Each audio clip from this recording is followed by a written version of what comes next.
Hi viewers, welcome to our channel. ప్రస్తుతం మనతో పాటు దాము బాలాజీ గారు సీనియర్ జర్నలిస్ట్ ఉన్నారు. వారితో ఒకసారి మాట్లాడదాం. సార్ నమస్కారం. సార్ నమస్తే సార్ పోసాని కృష్ణమురళికి ఫైనల్గా కోర్టు అయితే ఊరట కలిగించింది. ఆయనకు బెయిల్ కూడా మంజూరు చేసింది. మరి తొందరలో బయటకు వచ్చేస్తారా, లేకుంటే మళ్ళీ ఏమన్నా ట్విస్టులు చోటు చేసుకునే ఛాన్స్ ఉందా? ఎందుకంటే ఆల్రెడీ చూసాం అన్ని కేసుల్లో బెయిల్ వచ్చినప్పటికీ సిఐడి వాళ్ళు రంగంలోకి దిగి మళ్ళీ జైలుకు పంపించారు. మరి ఇప్పుడు ఇటువంటి ట్విస్టులు ఏమన్నా ఉంటాయా, బయటకు వచ్చేస్తారా సార్?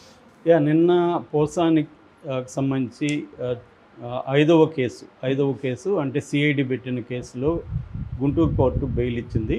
సో కాకపోతే ఏంటంటే ఆయన నిన్న ఫ్రైడే కాబట్టి ఈరోజు సాటర్డే కాబట్టి రిలీజ్ అవ్వడం ఈరోజు కష్టం కావచ్చు. మండేకి ఆయన జామీన్ పెట్టాల్సి ఉంటుంది. షూరిటీని సబ్మిట్ చేస్తే మామూలుగా అయితే ఆయన బయటకు వచ్చే అవకాశాలు ఉన్నాయి. ఎందుకంటే ఇప్పటివరకు ఆయన మీద 5 కేసుల్లో వారెంట్ ఇష్యూ చేసి 5 కోర్టులో పెట్టారు. కాకపోతే ఆయన మీద ఆల్రెడీ 30 కేసెస్లో ఫిర్యాదులు ఉన్నాయి, కంప్లైంట్లు ఉన్నాయి. అందులో 17 కేసులు ఎఫ్ఐఆర్లు కూడా అయిపోయినాయి.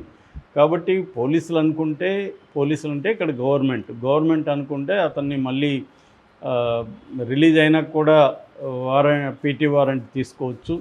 లేదు జైల్లో ఉన్నప్పుడే రిలీజ్ అవ్వకముందే రేపు మండే పీటీ వారెంట్ వేసి ఆగమేఘాల మీద వెళ్ళొచ్చు. నిజానికి సిఐడి అలాగే చేసింది. సిఐడి కానీ చేయకపోతే ఆయన 1 వీక్ 10 డేస్ బ్యాక్కే బయటకు వచ్చేవాడు.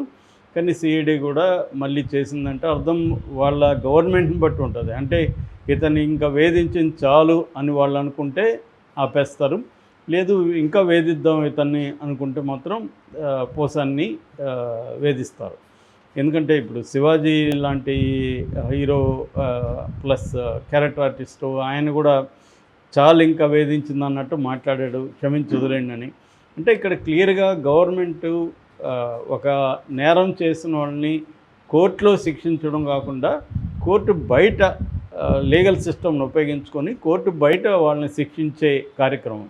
పేరుకేమో లీగల్గా చేసినట్టే ఉంటుంది, కానీ దాంట్లో లీగల్ సిస్టంలో ఉండే లూప్ హోల్స్ను ఉపయోగించుకొని ఇప్పుడు ఎందుకు ఇన్ని కేసులు పెట్టారని ఏ కోర్టు అడగదు కదా.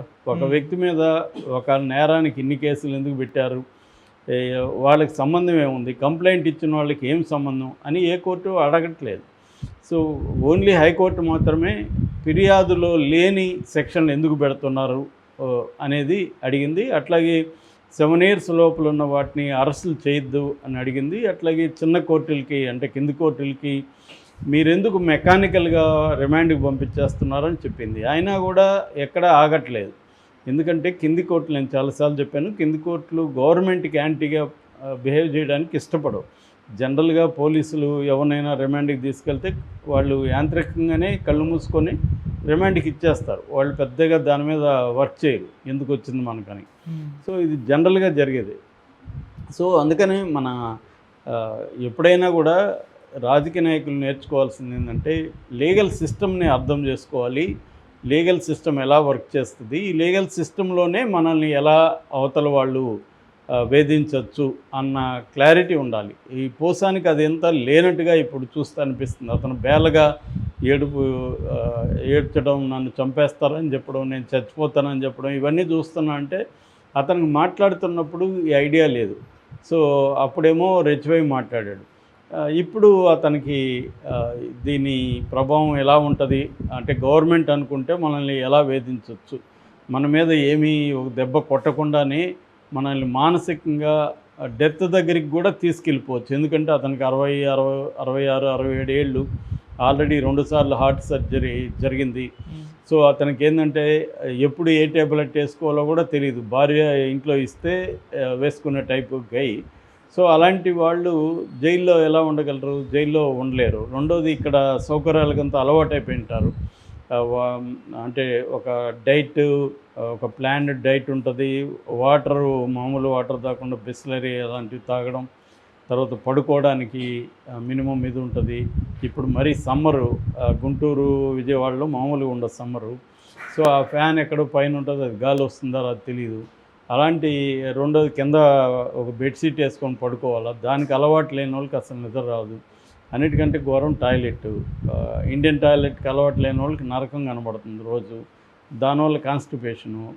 సో ఒకటి కాదు, మనం ఊహించలేని మామూలు జైలుకి వెళ్ళని వాళ్ళు జైల్లో ఎలా ఉంటుందో ఊహించలేరు. వాళ్ళు సినిమాల్లో చూస్తారు కానీ సినిమాల కంటే కూడా ఘోరంగా జైల్లో పరిస్థితులు ఉంటాయి. అంటే చిన్న చిన్న అనేక విషయాలు, ఇప్పుడు బట్టలు ఉతకాలి, ఎవరు ఉతికిస్తారు బట్టలు అతనికి, లేకపోతే మురికి కంపు వస్తాయి, అతను పోయి ఉతుక్కోవాలి.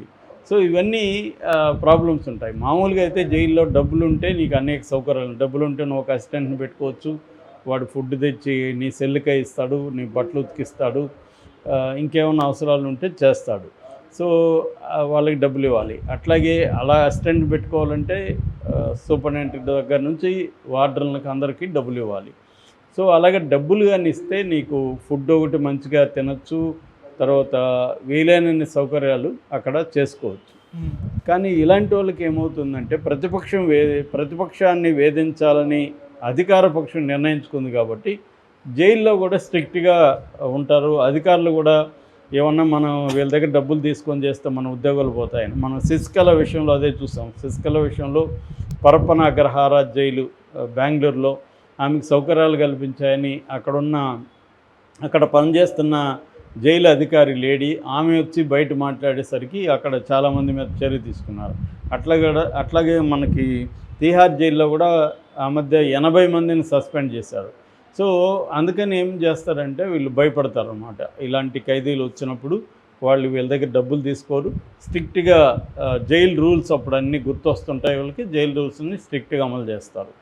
సో దానివల్ల పోసాని లాంటి వాళ్ళకి వెరీ వెరీ డిఫికల్ట్. ముఖ్యంగా సెంట్రల్ జైలు అన్నా కొద్దిగా బెటర్గా ఉండే అవకాశం ఉంది, కానీ ఈ స్మాల్ జైల్స్లో డిస్ట్రిక్ట్ జైలు కావచ్చు, లేకపోతే సబ్ జైలు కావచ్చు, వీటిలో పరిస్థితులు అంత బాగా ఉండవు.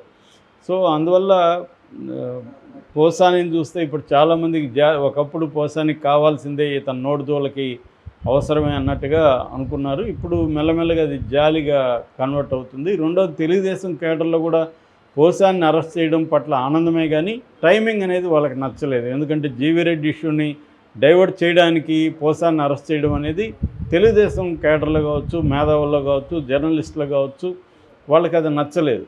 అంటే ఇది మనతోనే గేమ్స్ ఆడుతున్నారు, ఈ ప్రభుత్వం మన మనోభావాలతోనే గేమ్స్ ఆడుతున్నారు అనేది వాళ్ళు హర్ట్ అయ్యారు. కాకపోతే వాళ్ళకి వేరే మార్గం లేదు. చంద్రబాబు ప్రభుత్వాన్ని సపోర్ట్ చేయకుండా వేరే మార్గం లేదు. ఎందుకంటే వాళ్ళకి జగన్ అంటేనే పడదు కాబట్టి, చంద్రబాబు నచ్చినా నచ్చకపోయినా ఈ ప్రభుత్వాన్ని సపోర్ట్ చేయాల్సిన పరిస్థితి వాళ్ళకు ఉంది కాబట్టి ఇది జరుగుతుంది. ఏదేమైనా పోసాని లాంటి వాళ్ళు నేర్చుకోవాల్సింది ఏమంటే, ఇప్పుడు కూడా తెలుగుదేశంలో జనసేనలో కూడా ఇప్పుడు అదే పద్ధతులు, పోసాని పద్ధతిలోని తిడుతూ పెడుతున్నారు. వీళ్ళు కూడా